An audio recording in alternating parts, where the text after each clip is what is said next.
everyone, so today we are looking at the best plugin that take advantage of every single information and color data out of your sensor, take it to the full advantage and bring the best image possible to the color grading outcome on your image. So let's take a look how this plugin that empower with the latest AI training capability to build your own personal AI color grading assistant to help you save tremendous amount of time. So let's take a look at it.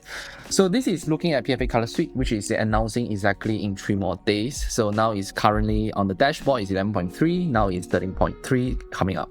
So we're going to see how you take advantage of the full sensor readout and manage to return your image to the best quality possible. So we're going to bring up the tools and the change on CinePalette AI, where it has AI training, can train exactly how your habit of grading is, and they will understand you to create grade for you at speed. Okay, so let's take a look at correction log. Just one click grade with AI. It brings way of what is the best outcome of the image. But of course, you have the luxury to fine tune everything. I can lower the log exposure.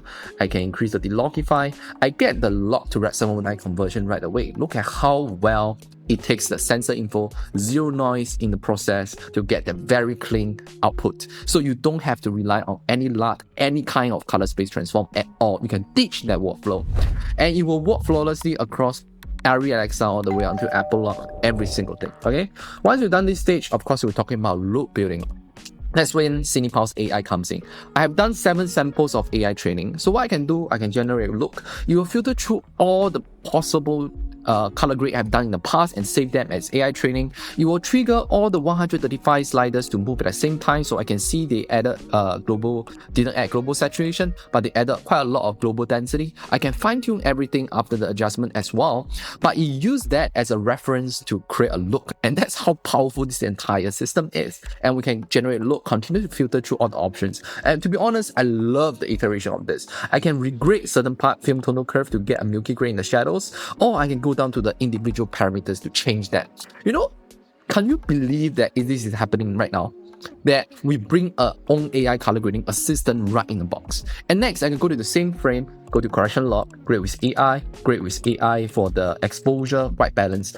I can't keep emphasizing the importance of getting the best possible foundation first, because if you don't do your correction right, the color grading phase after that, it will be completely ruined. So what we're going to do is same thing. I can fine tune the log exposure to a level that I really want for the image. I can use the logify to create the log to red 709. I get a very good result. Go to CinePalette AI, click generate look. You'll filter through all the possible options that we work in the past, and for example, I can change the intensity as well, so it's not that garish. So I can just fine tune everything. It will give me a result that is very, very nice. For example, I pretty much happy with this outcome right now, but I feel that needs injection of color to the skin. So I can go down to correction density. I can increase the density and especially increase the density of the red colors on the skin, and that will give me a very nice result. And then I can go down to color skin, turn on the skin tone map, make sure my skin is currently a bit off, make sure the skin is around 90%, and I'm going to increase the skin range so that I select all my skin, make them to orange so it's perfectly aligned with the vector scope on the skin tone line. And then I can increase or decrease the skin tone density to make the skin fairer or brighter. So that's how powerful this whole engine is. But now let's take a look at how to do everything manually so you can train it and after that deliver very exceptional result. The correction stage, you can skip the past nodes of adjustment. Just 3 clicks, it should solve and nail for you.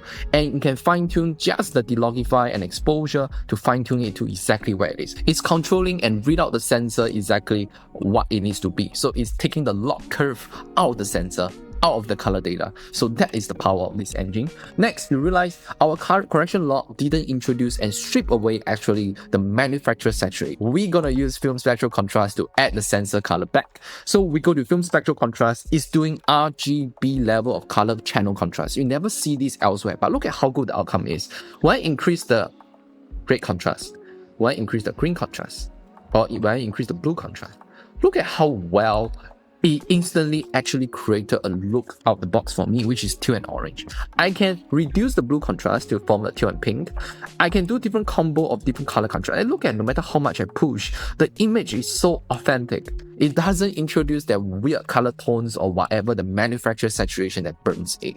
That means it's very easy for you to sync your great style to other shots. Next, we can go down to straight to color density. This is where the color engine that we dream of. When there is more saturation, but it still feels, the image still looks so natural, and that down to the subtractive color science behind color density. What we can do is lower the global density. And let me turn on the scope for you to better understand the power of this engine. So we can lower the global density and look what happens. It saturates my image, right, through the vector scope, but at the same time, it's bringing down the luminance of my parade. So that means we are achieving the real film dye Beer-Lambert law level of saturation. As more dye will block more light. This is there can be other ways like change to HSV, then do the treatment, but it's not physics level of density. So we can change the density of skin, and best part, you have the mask system where you know and see how DaVinci the software reads the pixels. For example, I can tell them actually I need more red pixels to be selected, and this process will then be able to fine tune how you change your skin tone. For example, now I want cyan pop, right, which is primary lighting. Then in the scene, I can increase the cyan density, and look at how well it introduced the denseness, vitality to the image just with a few clicks. Okay, to further enhance the palette, I can use Film Mixer. I can increase the teal and orange palette. Look at how previously we still have color information spread around green and yellow, but with the teal and orange slider, one single slider, you massage all the distraction into a form palette, which the DP and the director is aiming for the shot teal and orange. So we can just go to that route, or can go teal and pink. And look at how well our skin is not being affected in this process. If you turn off skin protection, the whole image will drift. And that's the technology and math we built in to simplify the process and make it easy and fun for you. Next, you can use the custom film mixer. I can reduce the red output. That means it's color crosstalk. I'm crosstalking the red information into the cyan right now. So I can just reduce them, and that will introduce more red into the cyan zone. Look at how beautiful this entire image from before and after. Now, the important part. How does the grid work with other shots? When I copy and just paste on another shot, look at, I just need to go down to color correction log, increase the log exposure a little, increase the delogify a little. I get a very nice teal and orange outcome from this, right? And I can just fine tune the skin. For example, I can go down to color scheme. I can just grab the hue and change the range. Then after that, rotate the hue and change the density of the skin.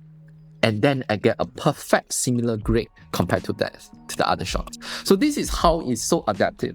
So when you look at a tool that truly is sensor level of engineering, they take the information from the sensor, strip the manufacturer saturation, and burn it back with your own taste of film spectral contrast. That itself is worth the price. So now you can download the free trial of 11.3. 13.3 will only available in 3 days time. But try out the features for free, and one license unlock all applications on your software instead of one host, one price. That's something that me as founder, I try to give back to the society. I don't want when you have to pay one price for one host, which is what the whole entire industry is doing. It's very annoying. So with one machine, all the software installed will be activated. And Final Cut version is coming out soon as well. Before you want to commit to a license, use the code TANK26 to get 45% off. Okay, my name is Nash, Passion Fuels Ambition. I shall see you in the next one.